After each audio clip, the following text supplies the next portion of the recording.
Our first step was to Manchester Airport, where 5 northern movie makers started a journey halfway round the world. In Frankfurt we met up with old friends flying in from other parts of Europe, and by the time we'd reached Seoul in South Korea, our party numbered more than 260. We were attending the UNICA Non-Commercial Film Festival 2006, with national programmes from 26 countries. Our growing group of friends included many of the finest amateur movie makers in the world. Before the festival started, we had a few days together to discover some of the delights of Korea.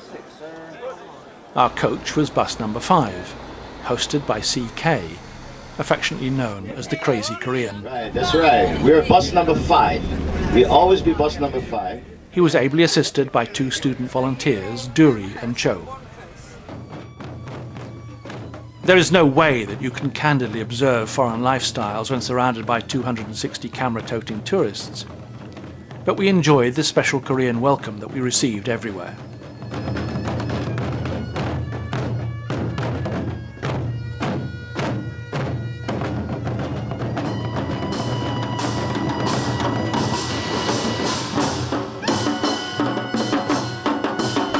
Seoul is a very large modern city, with a population of 23 million, many housed in row upon row of rather anonymous apartment blocks. In their shadows, narrow streets reflect the noise and the bustle that you expect from the Orient.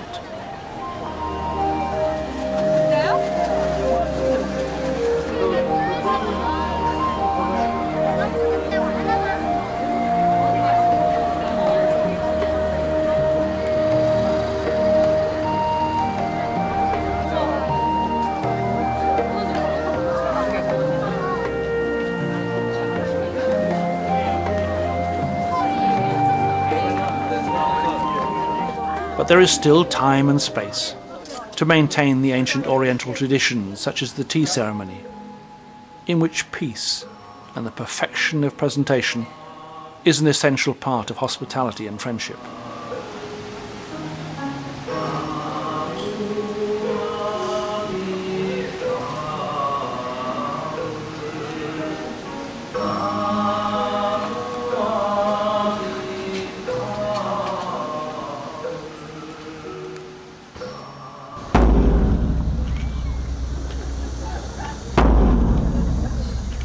Meanwhile, a slightly noisier but no less traditional ceremony was taking place outside the old royal palace where the guards were changing.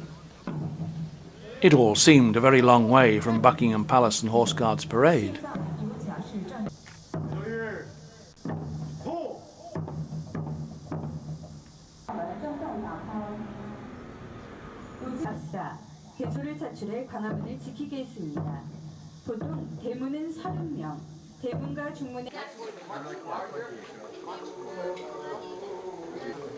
The predominant religion is Buddhist, and trips to temples give some insight into the gentle Buddhist life of meditation.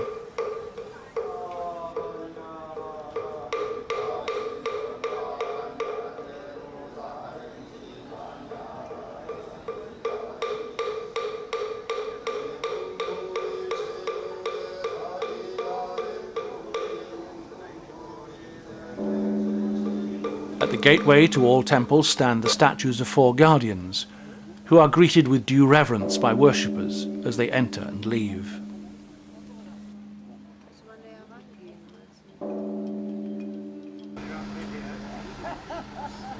The journey to a temple is sometimes long and arduous, but the peace that awaits within is worth it.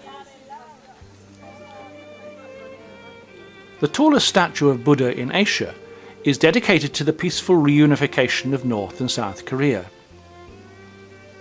Despite its serene calm, it reminds us that Korea was one of the bloodiest battlefields of recent history and remains an area of international tension. Meanwhile, visitors have left their own tiny Buddha dolls, secreted in cracks in the wall, each carrying their private hopes and prayers. There is something very personal about prayer, And in Korea, religious edifices come in all shapes and sizes. These little piles of stones each represent a personal wish. It's believed that the higher they are, the more hope there is of the prayer being answered. It made me wonder if replacing a fallen stone, perhaps on a different pile, changed the final outcome of the prayer, or is it achieved at the moment of its original building? Eating the Korean way was a new experience. If given the opportunity, our old bones preferred the luxury of chairs, but sometimes only the floor was available. Kimchi, a fermented cabbage, was one of the vegetables that regularly appeared on every table. For some of us, it didn't improve with familiarity. Occasionally the dish contained eyes which stared back at you, which can be a little alarming. However, it is not compulsory to eat the pupa of silkworms, although there is always some idiot who will try. It's an explosion of something. Yes, it's an explosion of something. I'm quite sure what. Away from the city, the architecture looked much more like what we expected. The curves of roofs and tiles could have come from any willow pattern plate.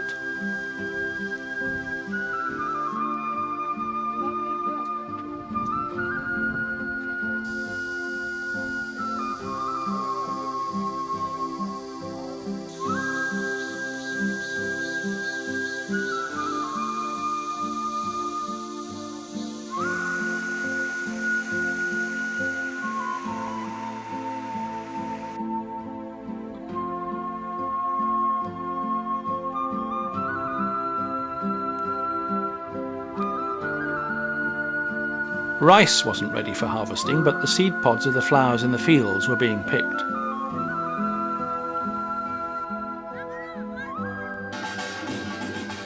All countries have their own folk music, and in Korea the farmers' dance is famous, although I doubt that the local farmers are quite as acrobatic as this wonderful group of dancers seen at the National Folk Village.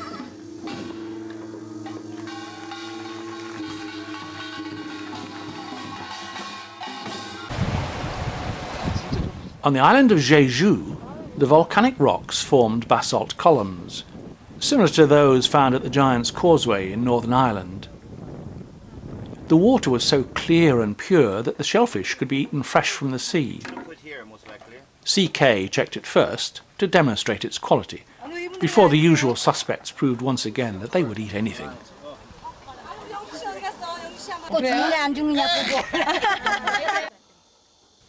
Most of us attempted the climb up an old volcanic peak. Early in the morning it's a popular place for honeymooners to watch the sunrise. It would have been cooler at dawn, but by late afternoon the temperature was reaching 35 degrees and the humidity was 90%. Faces were red, but the satisfaction of reaching the top was great. You just look the way I feel. Sort of red and sweaty and... Yes, everywhere. Korean gardens provided a much more relaxing experience.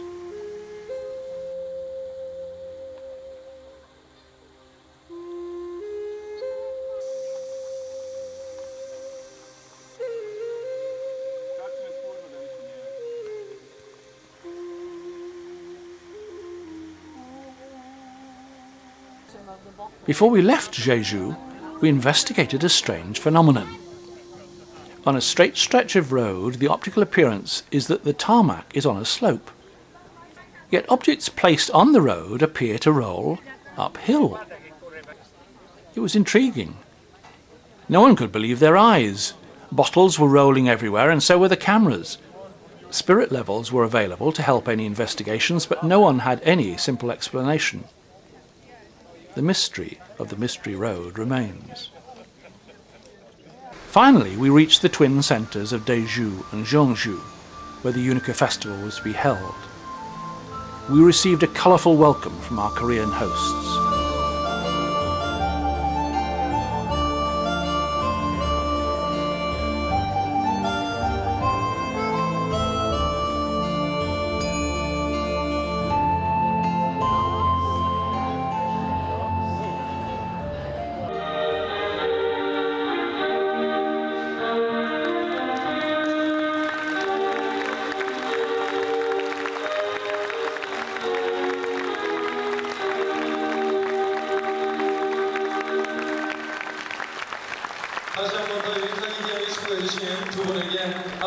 한 번 더 부탁드리겠습니다.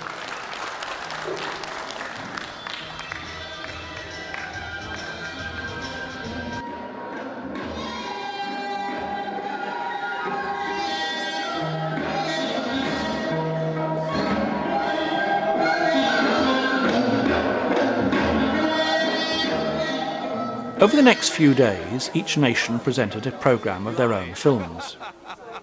The British contingent took every opportunity to wave the flag as we welcomed the audience to our show.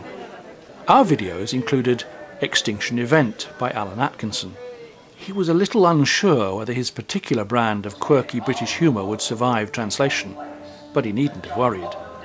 It was greeted by roars of laughter from the opening seconds.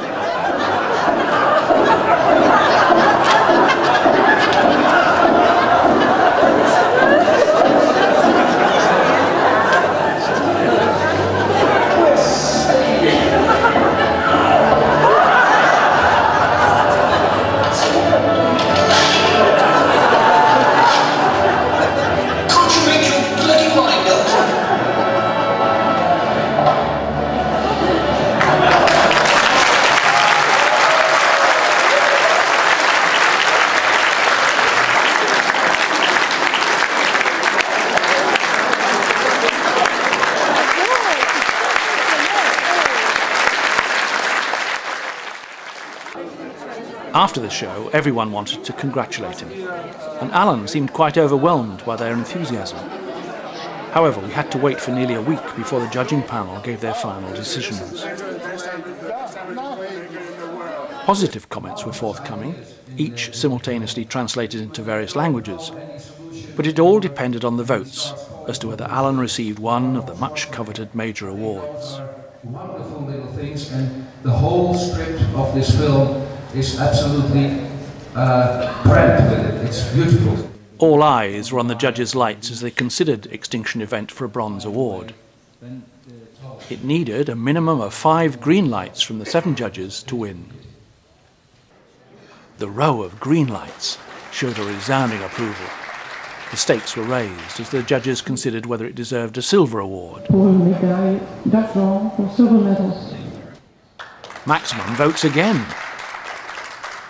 After further discussion, it was considered for possible promotion to one of the top gold awards. The judges' lights flickered again. 6 votes for, 1 against. Alan had won.